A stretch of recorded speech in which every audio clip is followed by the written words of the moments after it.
If you loved this popular fantasy romance book, you should read this next.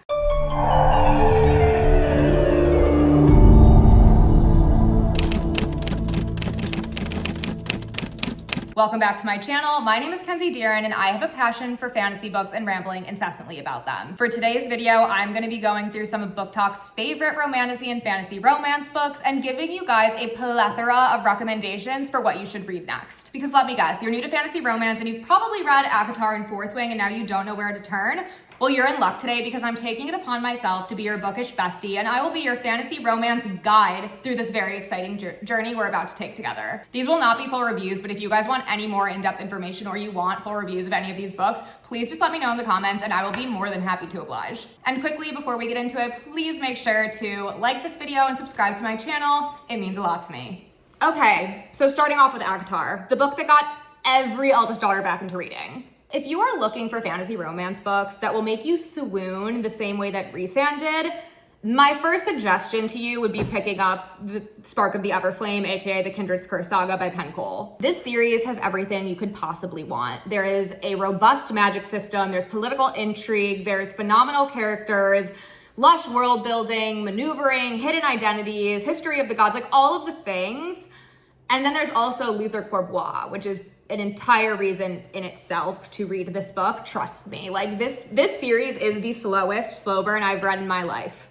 Like the FMC makes Luther work for it, but when I tell you the payoff is so worth it, and this man is a definition of yearning and pining. Like people say that yearning and romantasy is gone, not here, not with this man. Next up, if you loved ACOTAR, but you wish that the world was like a little bit grittier and you wish Rhysand had a filthier mouth and was kind of a dick, then you should definitely read Quicksilver by Callie Hart. This book has a brooding shadow daddy, fae courts with political issues, a waging war, witches, vampires, phenomenal found family, and truly the most hilarious cast of characters. And trust me, the banter is bantering in this book, and the tension is chef's kiss. The Book Talk girlies love Kingfisher because he has a filthy mouth, and they also love Carrion because he's fucking hilarious, and who am I to disagree? On a serious note though, even though this book seems to have a lot of the like typical romantasy aspects or tropes, it did not feel overdone at all. Like when I was reading this, I had a fantastic time and every single thing felt so fresh in my opinion. And if you loved ACOTAR but kind of wanted to make it a little bit more modern and make every single character morally gray living in an absolutely atrocious dark world, then you have to pick up the Legacy series by Melissa K. Roeridge.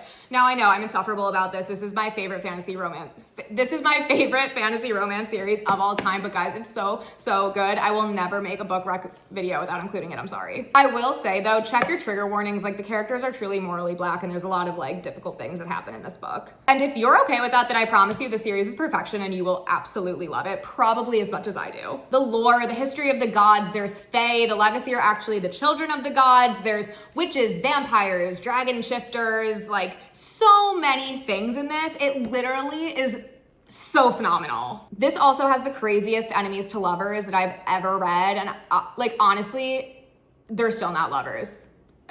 I don't even know if it's gonna happen, but like the tension is phenomenal. Moving on to book recs, if your favorite book is Fourth Wing by Rebecca Yarros, you're looking for something to scratch that itch, you love war, political intrigue, maybe trainer trainee, these next three books will be for you. Starting off with The Hurricane Wars by Thea Guanzon. If you loved the war aspect and the political intrigue of Fourth Wing, you have got to pick this up. I was so thoroughly captivated reading this entire book because of how in-depth and interesting all of the political maneuvering is. This is a Southeast Asian inspired fantasy romance. It's actually a originally was a Star Wars fanfic. I don't care. I absolutely adore this book. Anyway, this is like a true enemies to lovers. Like the two characters are on rival sides of a very intense war that's going on. And again, this is another one where I'm like, I don't know if I'd call them lovers yet. I actually just got book 2. I ordered it from Barnes & Noble, but they sent it to me and the entire special edition cover is like ripped in half.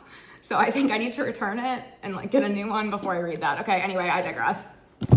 Next up, now if it is the War College and the trainer trainee in Fourth Wing that really got you going, you have got to pick up Rift Porn by Greenwich and Lennox. This story takes place in a world dealing with the aftermath of a rebellion and has a moody general training our FMC in magic that she does not know how to control. The magic system and lore is also extremely interesting, and this ends on a crazy cliffhanger, so like, I'm so excited. Book 2 is coming out way sooner than I anticipated, and I can't fucking wait. And finally, if you loved Fourth Wing for the dragons and the intense emotional journeys that the characters went on, you have to pick up the Dragon Queen series by E.C. Garrett. This is a heart-wrenching journey that has fae, elves, shifters, a bloody tournament, dragons, found family, and so much more. This is also like the craziest cliffhangers that I've ever read. This is book 1, and book 1.5 is even crazier. I didn't know that was possible. So like the fact that book 2 is coming out at the end of February is, thank God. Thank God is all I have to say. If you love the folklore and more traditional depiction of the Fae in The Cruel Prince, then my first suggestion to you would be Emily Wilde's Encyclopedia of Fairies by Heather Fawcett. This is perfect if you love that folklore vibe, but you wanted the book to be a little bit more adult. This charming story follows a curmudgeonly professor who is journeying to the north to work on her Encyclopedia of Fairies. There is also an adorable romance subplot when her academic rival, the very charming and handsome Professor Brambley, follows her there and insists on working with her, and the two of them come into way more contact and become way more involved with the folk than you could ever have imagined. Where the Dark Stand Still by A.V. Poranek would be my absolute next choice if you loved The Cruel Prince. So this is a YA book that is inspired by Polish folklore, and when I tell you the vibes of this are immaculate. This is a very like similar folky aesthetic, and it is just so excellently well done. This is one of my favorite books to recommend to people because emotionally, this will rip your heart out and stomp on it, but I promise it's worth it. And finally, an adult dark fantasy romance that is a Swan Lake retelling, A Feather So Black by Lyra Celine. This book is criminally underhyped in my opinion. I absolutely love this book. It's like a Celtic inspired retelling of the Swan Lake with fae and changelings, and there's just so much lush like lore in this. I'm absolutely obsessed with this world. And don't worry, there's also a sexy shadow daddy, so like, if you are looking for an epic fantasy that relies a little bit more on the fantasy than the romance aspect, similar to how Throne of Glass is, the first series you need to pick up is the War of Lost Hearts trilogy by Carissa Broadbent.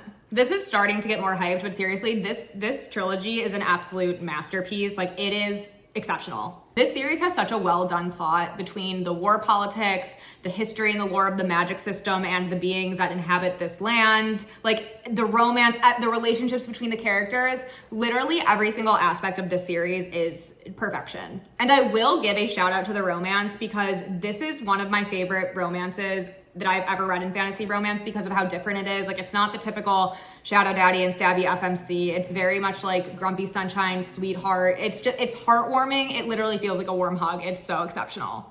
Now, if you love Throne of Glass for the epic storyline among a larger cast of characters that comes to the craziest conclusion at the end of multiple books, definitely pick up the Lady of Darkness series by Melissa K. Roerich. This story also starts out with an assassin FMC, but as the series progresses, it actually ends up becoming one of the most interesting magical worlds that I have read to date. The amount of thought and effort that clearly went into the history of the gods and the different realms that are in this world is really, really special. And I know some people say like this is a copy of Throne of Glass. I disagree. There's definitely some similarities, I would say, in the first 2 books, but after that, there's just so much history in Melissa K. Roerich's world. Like, I think it's a stretch. And this series does start out as mainly dual POV between our main characters, but as the series progresses, we get way more information and way more POVs among the rest of the ensemble cast. And when I tell you that is what makes this a phenomenal series, in my opinion. Like, books 4 and 5 seriously emotionally moved me to the point of just like hysterically crying all hours of the day that I was reading it, because the characters in the found family in this series it's probably my favorite that I've read to date. Now, if you love the rich history and plotting of Throne of Glass, then you definitely should pick up When the Moon Hatched by Sarah A. Parker. Now, don't be intimidated because I absolutely adore this book. Is it a monster? Yes. Is there a really long glossary? Also, yes. But once you get past the like immediate world building, this is exceptional. I absolutely love this. I know this is another one that has like slightly mixed reviews. I just think you're wrong. This is an epic story with fae, dragons, star-crossed lovers, and one of the most interesting worlds I have read to date. And if you love the he falls first and harder trope, then you're gonna love this. But I will say, brutal cliffhanger at the end.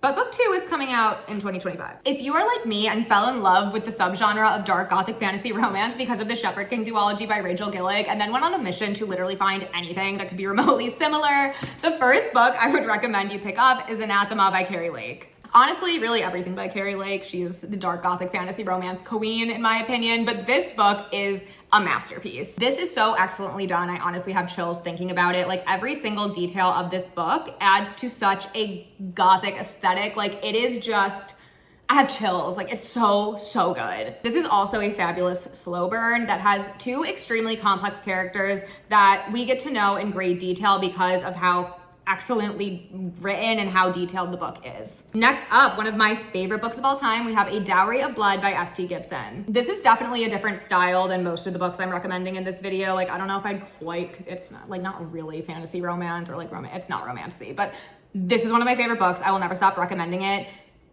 I literally want this writing style just injected into my veins so that they'll be in my bloodstream forever. The entire vibe of this is so just interesting and spooky and cool because if you don't know, this is a Dracula retelling but told by his first wife in a letter that she is writing to him after he has just died. And that's not a spoiler because it's literally how the book starts. This truly is a masterpiece. The writing is exceptional and I will never move on from this book. And last on this list, I would suggest Fairy Tale by Veronica Lancet.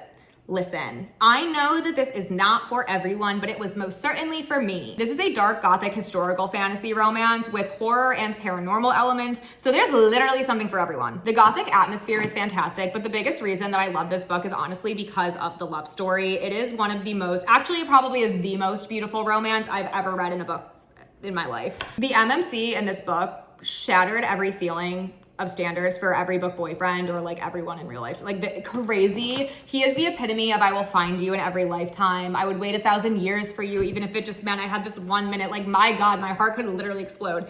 And also I know that this is really thick. This book is so thick that I started to get pages falling out as I was reading it. It's so like think of it as like 2 books in one, but it's worth it, I promise. Continuing on in the dark gothic fantasy romance subgenre, the book that literally took over my life this year, Phantasma. Since I read this, all I've wanted to do is find more books with half-dead MMCs.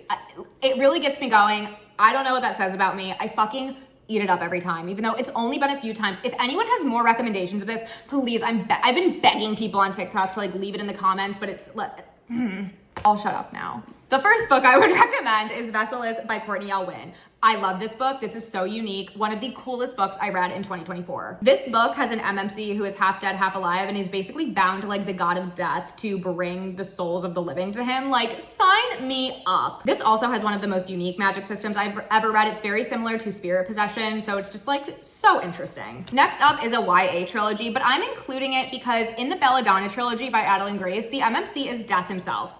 Yes, you heard that right. Death himself. This series was so much fun and I absolutely ate it up. Like, it's a really fun read. Yes, it's YA. I still had an absolute blast.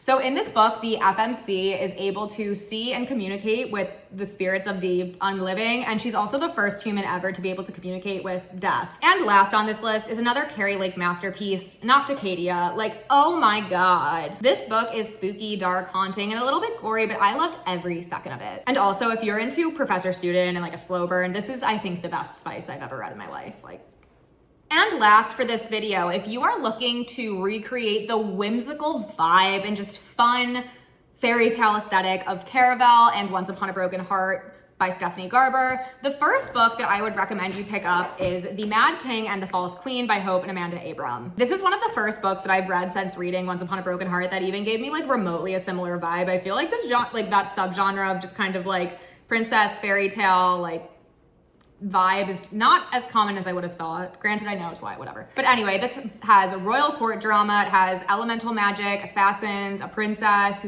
switching places. It's dual POV. It's really fun, really whimsical, and very, it's not similar to Once Upon a Broken Heart at all. It just like, for some reason, it gave me the same like feeling when I was reading it. And second, Smoke and Mirrors by J.D. Laubach is another book that I would highly recommend picking up if you are into the like fairy tale sort of vibe. I recently read this and absolutely fell in love with the unique story and world. It follows 2 siblings who find out that the fairy tales that they thought were fairy tales might not be stories. They might actually be real, and they find themselves in this fairy tale world. If you are still here, thank you so much for watching, and I hope you love these books as much as I do. Also, if you have any other recommendations that you guys would add to this list, please let me know in the comments so that I can add it to my ever-growing TBR as well. And yes, I'm annoying, but please like and subscribe. Bye!